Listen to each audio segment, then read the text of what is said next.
many bad decisions in finance is because of the trauma, because they have faced something that was eventually hitting their finances and anything. So new generation in India also is like European. They want to spend on their self, on their luxuries and everything. The older generation is more concerned about financial. If you need to protect the generational wealth, you should start absorbing your younger generation into the decision making at an early stage. So they should know what they have and what would be the repercussion if they lost that. So because spending is most crucial part when it's come to financial planning. People will always expect return from the market, but they never focus on increasing their income. If you increase your income, then only you can be a rich person. Concept is money is same for all the generation. Just you need to change your perspective toward that money.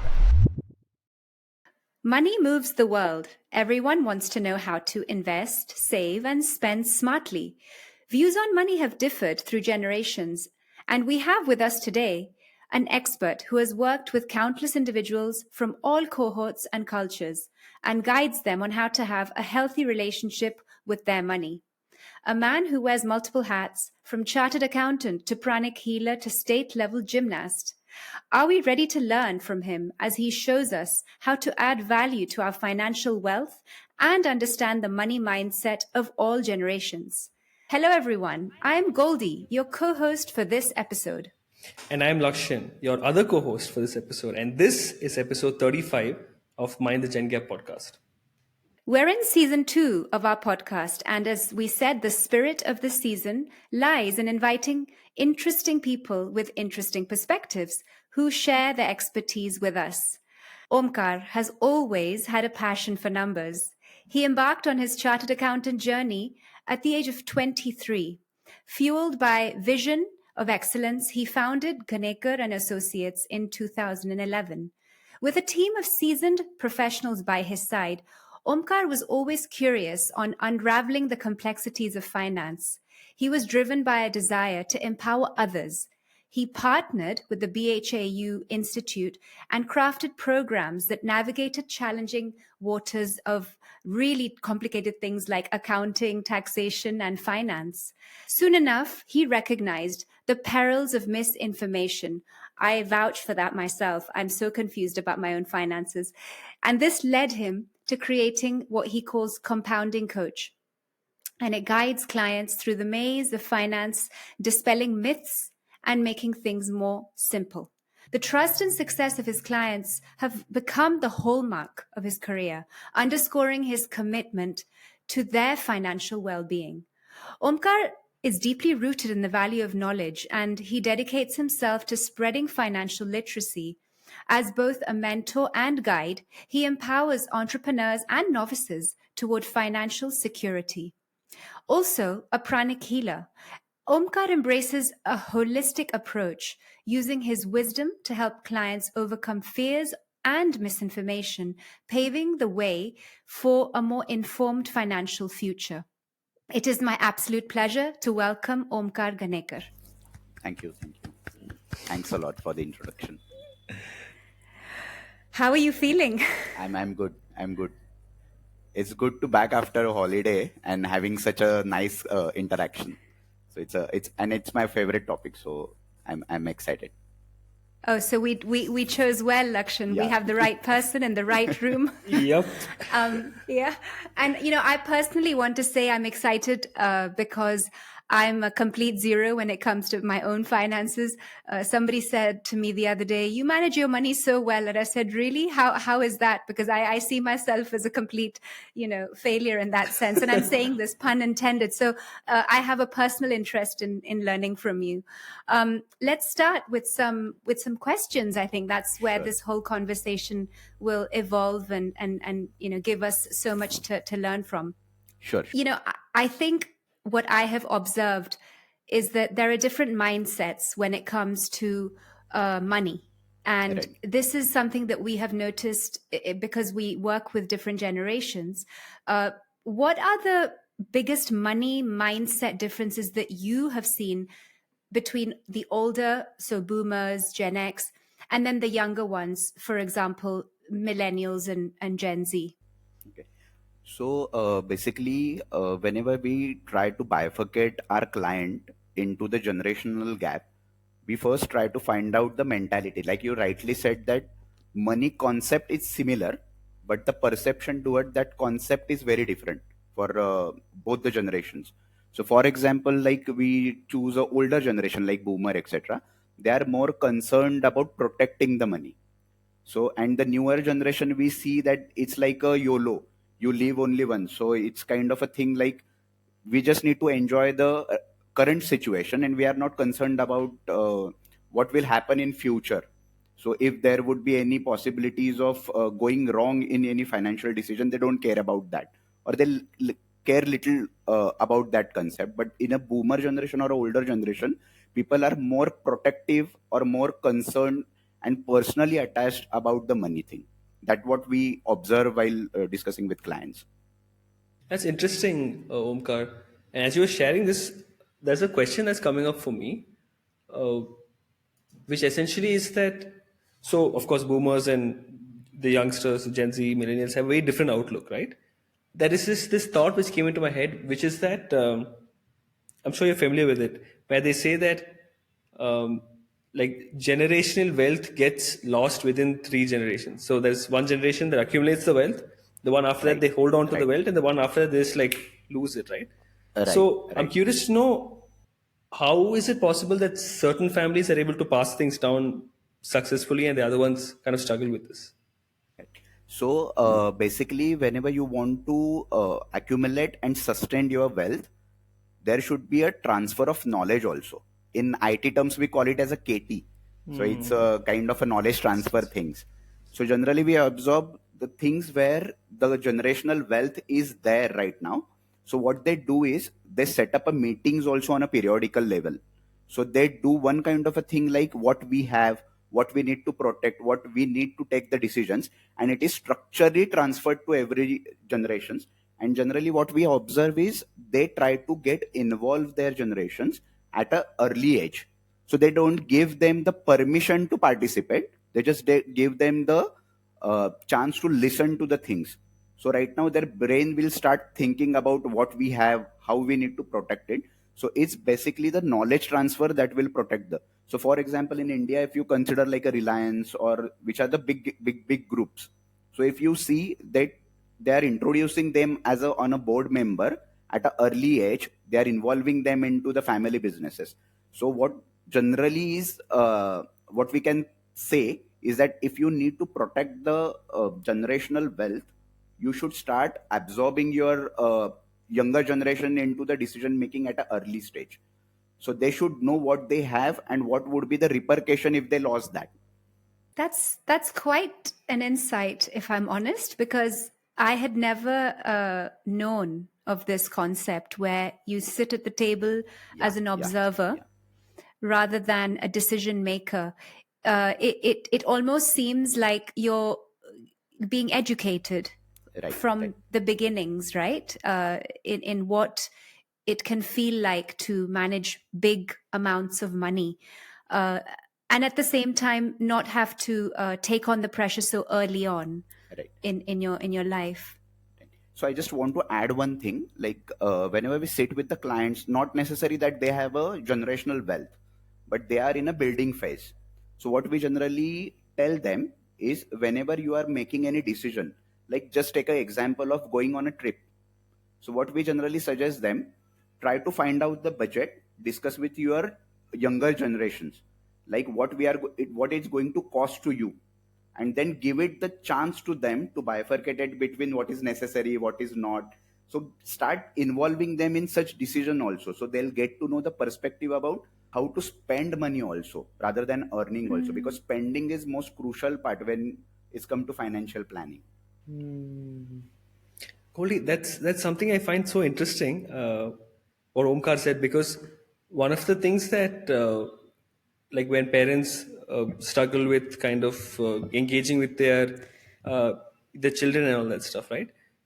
It's Mm. typically where they say, "Hey, this is my decision. You have to follow through with it," and Right, the kids are right, not able to do it. But if you're able to create a collaborative environment for them, they're a lot more able to uh, they feel like they're a part of that decision. They're able to own it a lot more. This is just what's coming up for me as Omkar was speaking.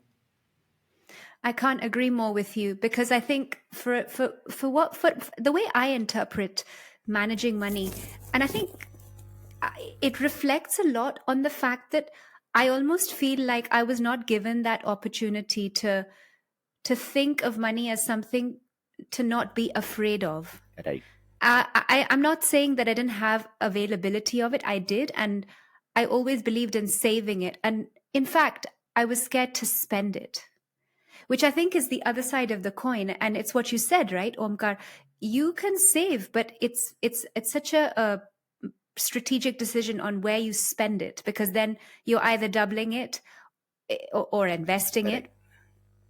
Right. And that, I think, brings me to the question, because it neatly ties in with what we are seeing a lot of, which is trauma. And how can we break this cycle for the kids, or prevent this fear that kind of gets sometimes passed down as well, right, Right. generationally? Right.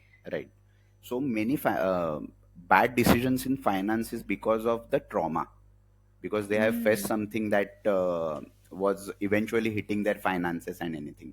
Like you rightly said, that to overcome this trauma, I think that we firstly discussed that as a family you should be discussing about the money, not necessarily the intricacy like where are you earning, how much you earning. Don't that that all the detailed part is not necessary, but basically what they should do is whenever they are taking any decision, they should be rightly involve their children. And I'll just give you an example of that. So what we do is, for our clients also, we make a gaming system for the kids. So what we do is, for a month you will be allocated with a card. It's a fancy card. You can choose by yourself, or you can get anything which look like a card, give it to them, and give them a chance. Like, if you spend, we will deduct some points from the card. If you save, we will add some points onto the cards. And that much amount, our client or we try to give it to the children at the month of the end. So for example, if we give them a bucket of 1000, and if you say that if you need a toy, you can go and you can buy that. If you buy, we will deduct 20 points.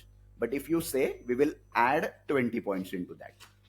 So the more they save, the more they know that they are going to get that much of money. So we start to introduce this into 6 7 age, at the age of 6 to 7.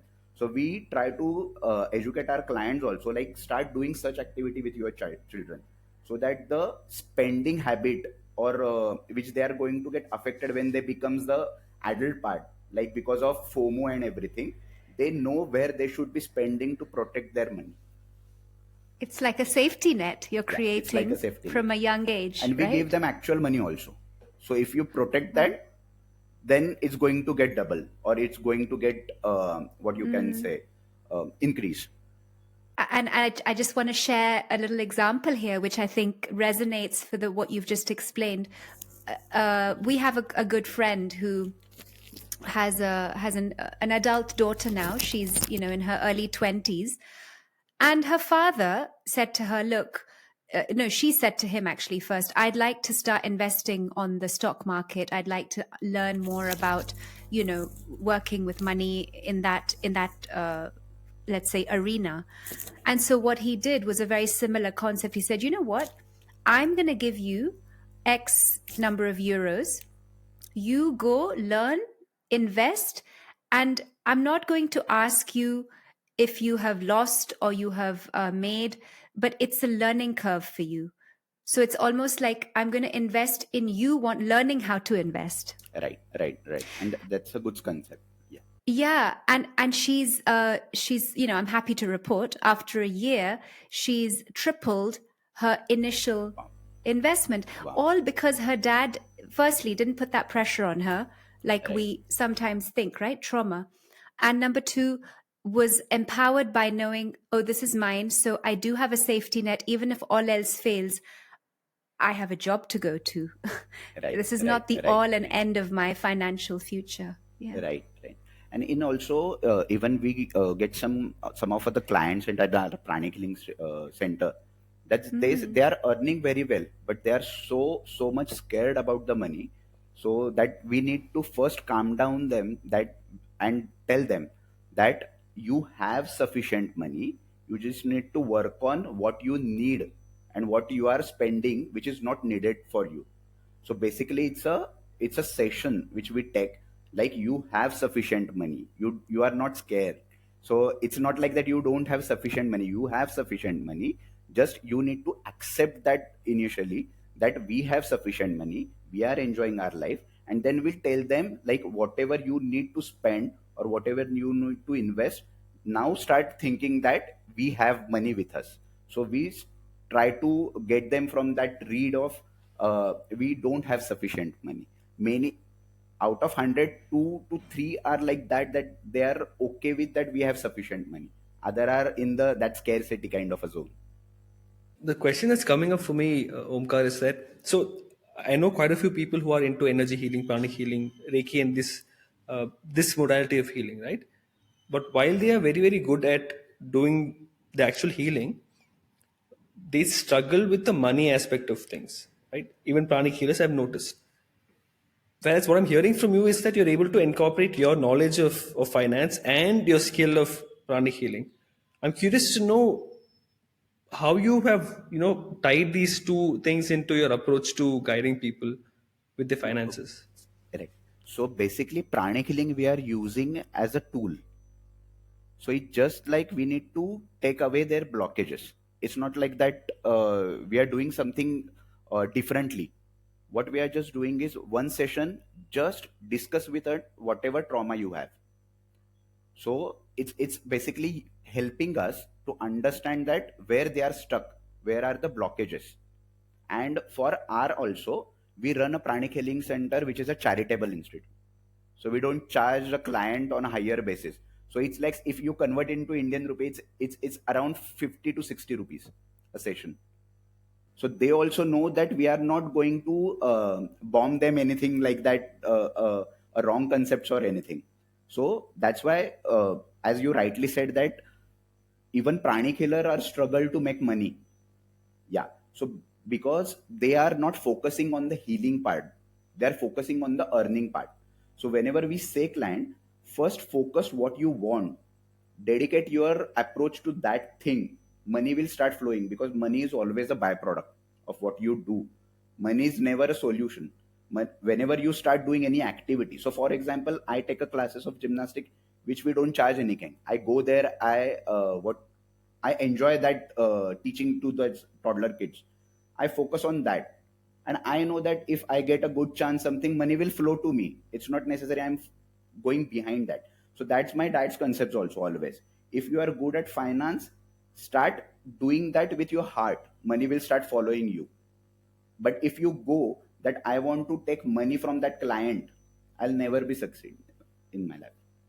This is beautiful because it just it kind of puts me on a tangent now. I'm not speaking about money, but just purely about the echo of giving circles back and gives you exactly what you deserve to receive in return. So there's like a circle of abundance almost being created. Yes. So it's like And a giver's gain. yes, and I really liked what you said about money is just a consequence, which is so interesting because we really do believe sometimes that it moves the entire world. Yes, it's definitely an asset that helps us to be comfortable. But I think if you see it from, as you say, a healing perspective, that mindset shift that you're Correct. permitting your clients to access money and visualize it is what's really So making the it's a difference. kind of a law of attraction also happens. So basically we help them to focus what they want, and if they start doing that their things from the heart, they know that money is going to flow with them. So that blockage is many time hampers earning money. Mm. Actually, you know what, Omkar, I can vouch for that because uh, I I have had this bit of scarcity sense feeling around money up until about 2 3 years back, and my dad is not that way exactly. He's a big believer in the idea of you do your thing, the universe will reward you, right? And for a long time I was struggling to accept that. But when I saw it work with him repeatedly, I decided to stop doubting and questioning it and just Right. surrendering to the process and saying, "Boss, you know what to do. I will do my part. You do your part." Correct. Correct. Same happened with me by seeing with my dad. So I'll just, sorry to interrupt, but I just want to add that if you go and check my WhatsApp also, na, I have never met that I need to make so much of money. So our mission is to make 3,000 families financially free. So we'll be working on that. I know if I start doing that, money is going to flow towards us. I'm curious to know what got you interested in this space of helping other families uh, thrive. So it's basically because I came from a not that much of a good financially background. So my dad used to struggle a lot. My mom used to struggle a lot. So she used to travel around 200 kilometers daily for the job. So up and down Monday to Saturday. So I always know that money is important thing, but they also pass down to me that do whatever you want, money will follow, and that only one concept kept me alive in doing the this healing and financial part. That's a big sagacity, right? Words of wisdom that one Yes, carries yes, with yes. them as their purpose. And it's actually very uncommon to see individuals who are so diverse in their um, approach in their careers, but somehow find a way to sort of fuse things together and create a recipe that works for the end consumer, which is your client. That's what I'm observing. Yeah. And basically, whenever someone approaches me, so for example, take a boomer or older generations, when they come to me for the retirement planning, what we do is we never ask them how much you have to invest. We gave them a piece of paper where they just need to write down whatever their what you can say the happiness. So spending money is there. You should write it down. We first allocate money toward that and then start financial planning. So for example, someone wanted always to travel a country for a 15 days. So write it down. We will first allocate money towards that because up to 30, 40, 50 is a accumulating phase. They are sacrificing lots of things for their family for earning money, and after the retirement there should be a spending time, so spending money also. So for those generation, first we jot down their happiness and then start financial planning. Never go with what you have. Yeah. It looks like that, that metaphor, live to earn to live. There's a transfer happening as So there is always a cycle, like you first start learning, then earning, then enjoying, and then there is a pinpoint of fear. So whatever I have accumulated, is it sufficient or not? And for the retirement planning, that pinpoint is very important to handle. That's so interesting, Goldie. There's so much that I'm learning in terms of the psychology behind this stuff. No, because like I'm so far away from retirement. These are not things that I can even fathom, right? Goldie, I think we've spoken about this also. Like I can't even consider these things. And what you said about like you sacrifice so much to earn, eventually you have to spend it. Right, But there's a and you fear to Yeah. do have to that. spend it. Yeah. I almost feel, though, having these conversations with you is also an invitation for even the client who is so impacted by these sessions that you're talking about, that they are bound to go and share it with their children or with their younger cohorts, and so automatically that wisdom is being passed down without you doing much, because the impact that your psychological conversation has, rather than let's talk numbers. I have never met somebody like that. Yeah, sorry, And you were also saying. we involve children also in those retirement planning, because after all, if they spend all the money, it's okay, but if not, it is going to pass down to their children. Mm. So we force them that your parents priority first, let them enjoy that money, and then whatever left will come to you. I have a question now, because I often find myself in a, not in a conflict, but in a dichotomy, to say, born and raised in Europe, but I'm intrinsically very Indian. So the mindset that I carry in my mind for money is a very Indian one. And we've obviously thus far spoken on the products and the mentality and the mindset for the Indian, person. But I do know this, and you have worked with, different cultural clients.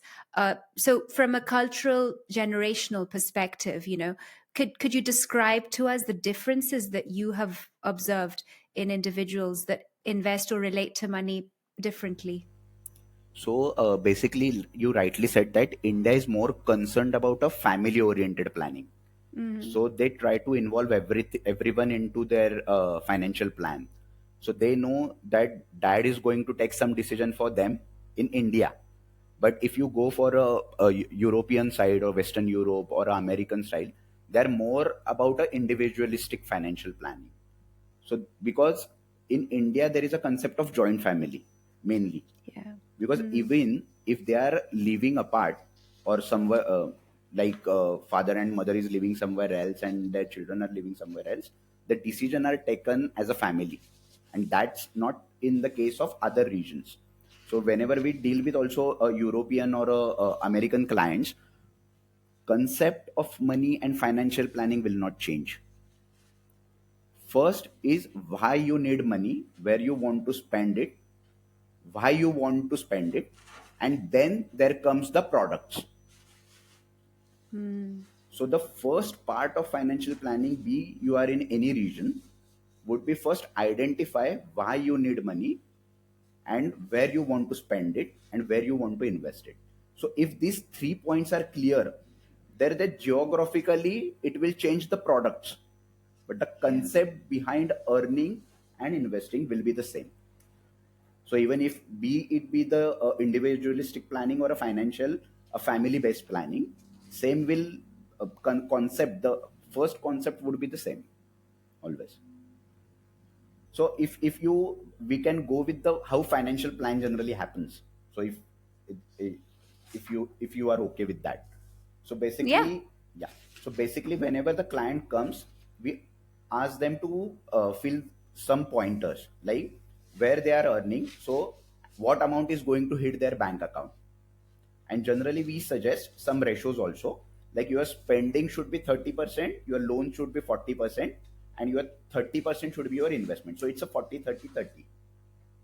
Your loan and your expenses should be the minimum 40 and 30, or maximum that, and investment should be the minimum 30% portion. So we try to analyze that spending also. So some like you rightly said, like this new generation is more like a European and American culture. They want to spend a lot right now because of social influences and everything. So what we try to do with them is jot down your figure which you want to spend. So let's say you are earning a 1 lakh rupee. In terms of rupees, I'm telling you, if you are earning a 1 lakh rupee, and if you need to spend for 60,000 out of that, no problem, do that. What you are going to do with that 40,000, it's most important thing. And gradually we try to come down, that 60,000 is much higher for you. You need to come down, but not at the start. So give them the spending habit which they have, and then start to controlling it after some few months or period of investments. So new generation in India also is like European. They want to spend on their self, on their luxuries and everything. The older generation is more concerned about financial plan. That's a very good observation, Omkar, because one of the things I was thinking as you were sharing this is that the mindset around money, the beliefs around money in India are very different to what they are in the West, right? The way I understand it, again, my exposure is very limited compared to Goldie's and yours. My understanding is that in India there is a lot more of a, there is a scarcity kind of a outlook on money, and in the West it seems like they operate from a little from significantly more abundance. This is my belief, my understanding of the beliefs. I'm curious to know what are some other, whether I'm right or not, and what are some, beliefs that these different cultures have, and how are they similar, how are they different? So you rightly said that in India there is a scarcity concept. So people are more scared about money because if you go with the other European or American country, India is just a developing country. So all the before generation, like older generation, have come from the scarcity, and that trauma is still there in India. But in other countries, they have already freed. So their boomer generation is also with the same nature that we have abundance, and that is going what you can say passing down to their new generations. So right now in India also, if you go after 40, 60 years, you will see the same change in the terms of mentality of abundance and everything, because here the family earning was, let's say, a lakh rupee. Now at the person who is 25 is earning a 1.5 to 2 lakh rupees. So that concept is going to change in India also, but the trauma of going hardship for earning money is still there in India, and that will surely change in upcoming years as the country is progressing. And main second change is standard of living. Yeah, In India there is a bigger gap between the lower standard and higher standard, and yeah, that's make a lot of difference. absolutely. I think that is definitely an eye opener. But I can vouch for that if I can just present my own case study here, personal one. My mom, was born and raised in India, and when we have, in recent years started to address wealth and generational wealth, essentially, the way that she views what should be done with the wealth is very starkly different to what my brother talks about. And I see that apart from all the topics that you've mentioned, which, the historical relevance, even of partition, if we go to see that trauma is still held in many Yes, Indians, yes, right? yes. My brother in no way can relate to that because, I mean, he doesn't even know what that means because Right, he's right. probably read about it historically. The more you learn, the more you understand. But the empathy is not the same as if your ancestors Correct. went through it, right? But one more thing that I see as well is education. So, mom comes from a mindset of whether, okay, the best thing is to invest in gold, and I don't disagree with her. Or for the longest time, she understood that investing in real estate was very attractive as well.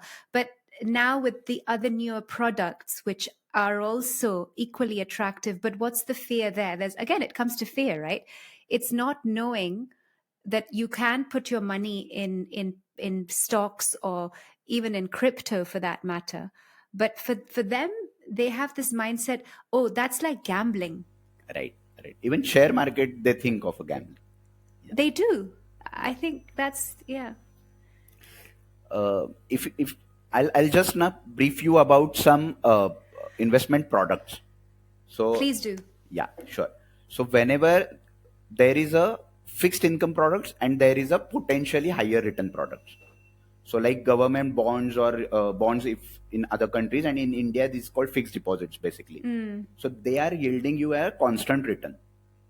Because of this trauma, maximum investment goes to the fixed income product, because what they will protect, at least whatever you have should be protected.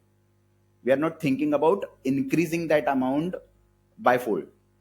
So the protective approach is much more in India rather than other countries.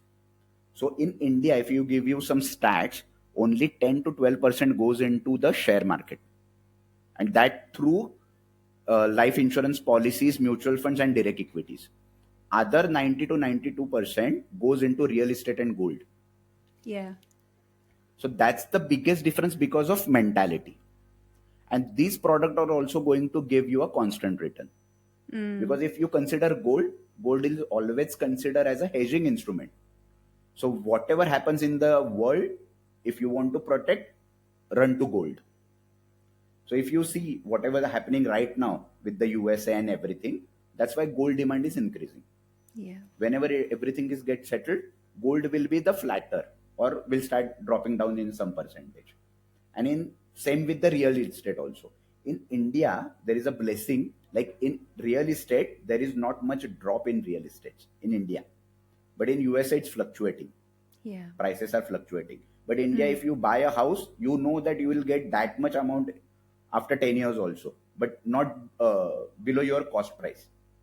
So Yeah. what we generally do think of a people is, depending on their age and risk profile, first find out in which profile you are suiting yourself. So for example, if you are a risk averse, risk taker, then you have to identify that.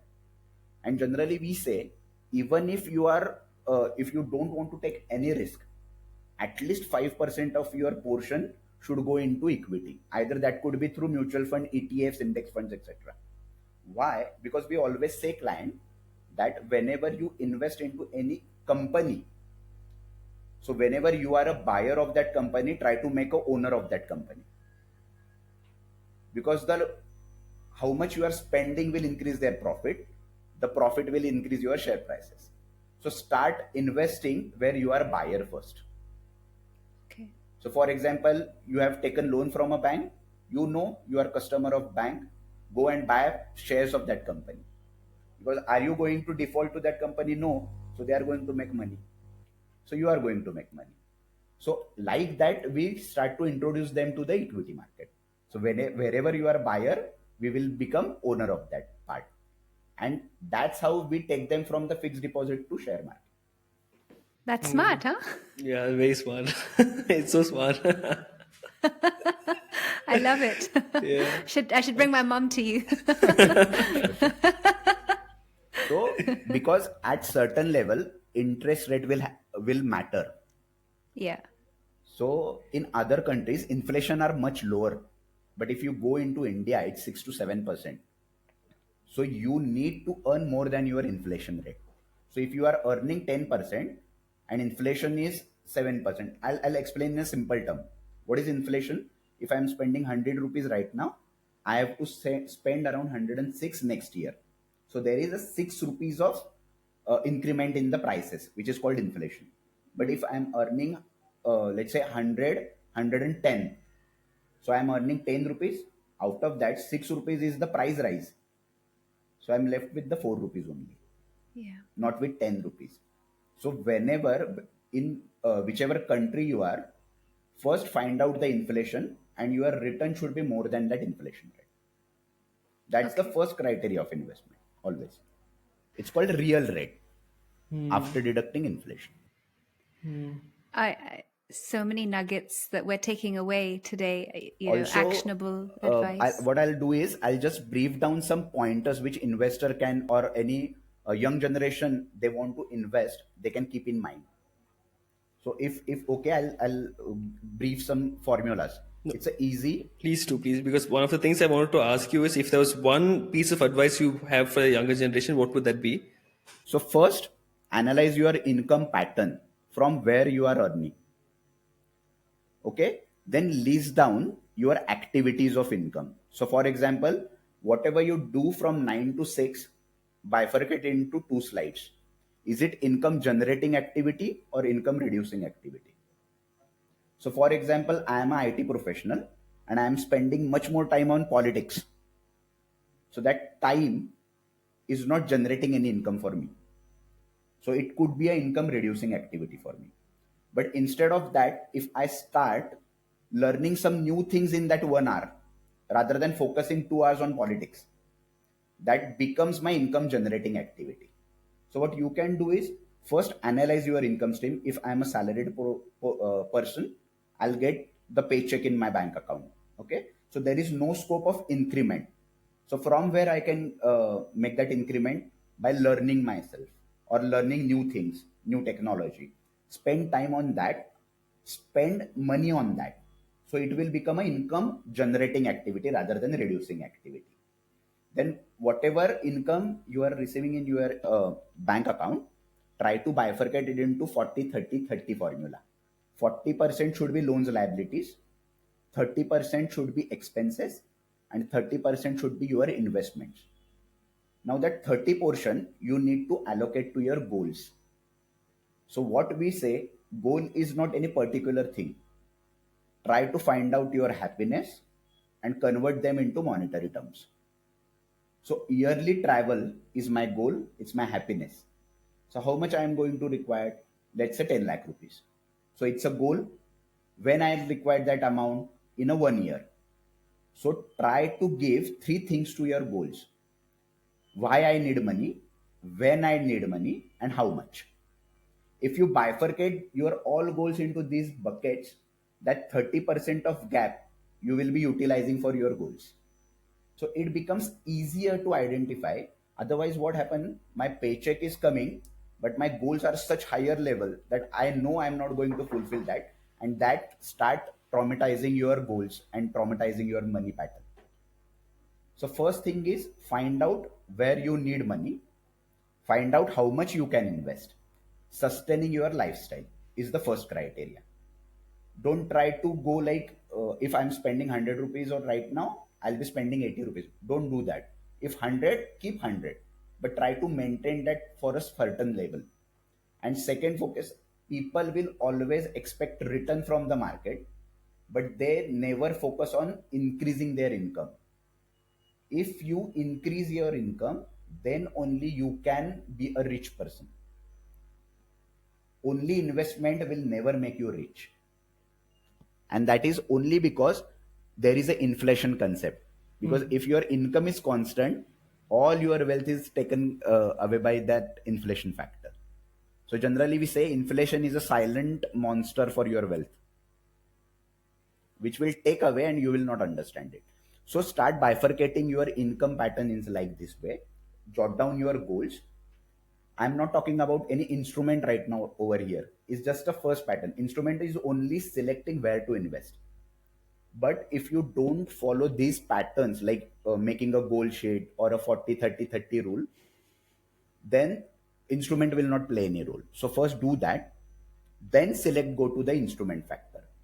So whenever you have a period of 3, 4, 5 years for a longer horizon, then go into index funds, ETF, or share market funds, because there will be a volatility.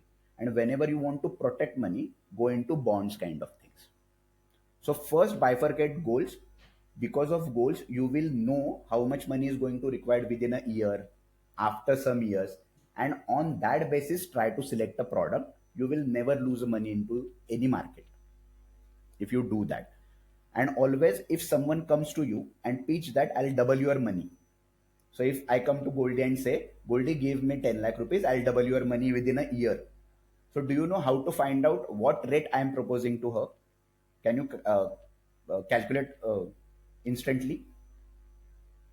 So you can do that with a rule of 72. Just keep in mind this number 72. Now, for example, in India, bond is offering you a 7% rate. In USA, it is offering 4.5% of rate, for example.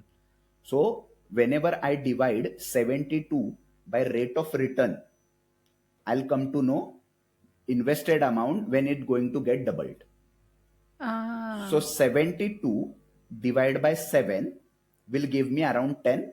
That means in bonds, if I invest 1 lakh rupee, it will become 2 lakh in 10 years. So for Goldie, if I want to give a double return within a year, I have to generate a return of 72%. Is it possible? Not possible easily. So that's how I try to calculate or give our clients that now wherever you have invested, use this 72 and come to me, is it possible or not? Whatever they are proposing. So, and that's why you should be invested for a longer term into equity, because if you divide 72 by the share market return of your country, you will know how much time you should be spending into equity market for generating that double return.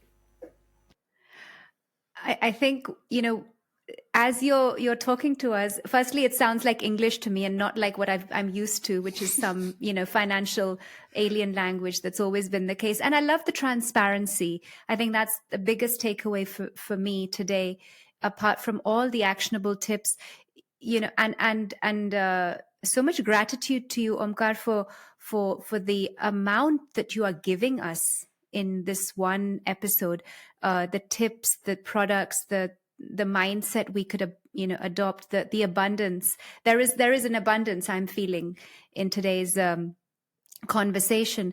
And I would love to continue and learn more, because I feel like as you keep talking, I feel more secure in myself about money. I think, Lakshan, you're feeling a similar energy in you.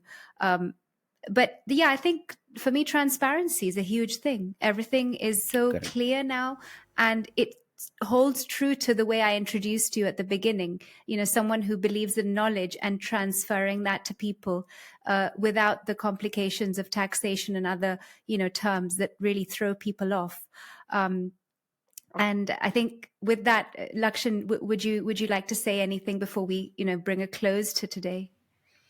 I think we have to get him on again I'll soon, because surely there's love to so do that. much there's so much to learn. We can't cover it in one episode. So I would love to get him on some other time. Sure, sure. Yeah. Just one last thing, as we are advocates of multiple generations here, I think honestly, anyone who listens to this episode will have something to take away, whether you're 25 or 75. It's really not about being scared of money, and it's all about actually coming together, right? As you quite rightly said. Concept Uh, is money is same for all the generation. Just you mm, need to change your perspective toward that money back. yeah, yeah. So, yeah, so that with that, we've come to the end of episode 35 of Mind the Gen Gap podcast. I've been your co host, Goldie. And I've been your other co-host, Lakshan. Thank you so much for listening, watching, and tuning in all the way to the very end. Muchísimas gracias. See you in the next one. Hasta pronto. Bye. Bye.